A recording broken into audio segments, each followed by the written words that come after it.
Kita memang harus mencari sebuah sistem pendidikan itu. Kalau kita ngomong tingkat konsep, mulai filosofinya, value-nya, nilai-nilainya, kemudian tujuannya, programnya, aplikasinya, begitu ya, secara struktur hierarki.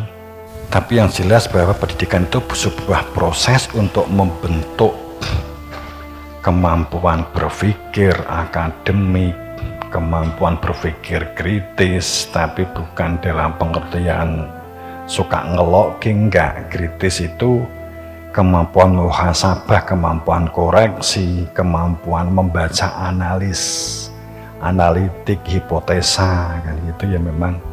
Kemudian elaborasi artinya kemampuan komunikasi, kemampuan kolaborasi, kemampuan kerjasama, kemampuan menerima masukan, memberi masukan, kemampuan untuk membentuk kepribadian, menolong, membantu, kemudian bersama membuat jalan keluar terhadap permasalahan-permasalahan kehidupan, permasalahan-permasalahan teman, permasalahan-permasalahan orang lain.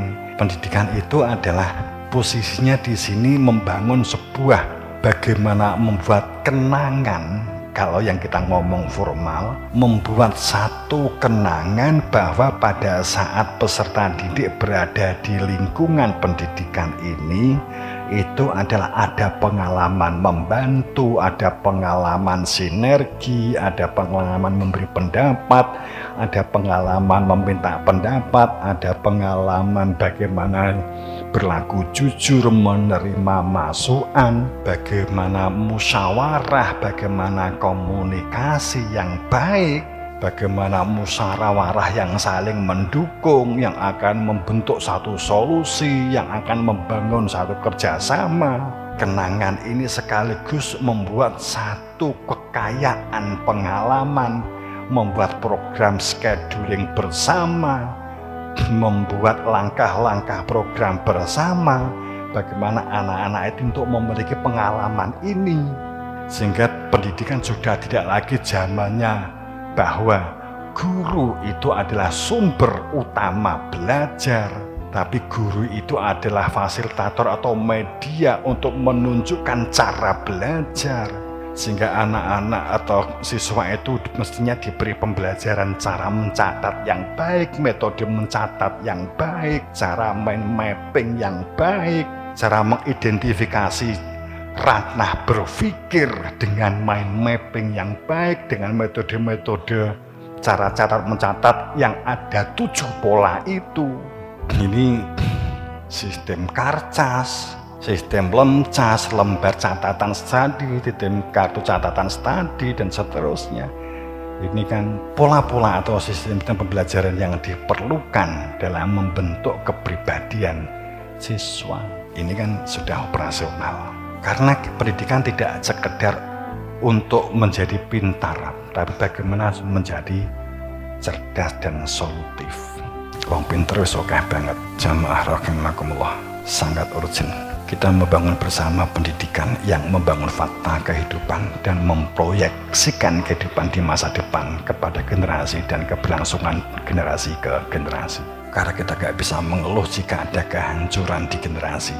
Kenapa? Karena hancurnya komunitas ataupun bahkan satu pemerintahan negara bukan karena tidak ada aturan, juga bukan karena tidak ada orang pintar, bukan juga tidak karena tidak ada cerdik cendekia, bukan karena tidak ada sarjana.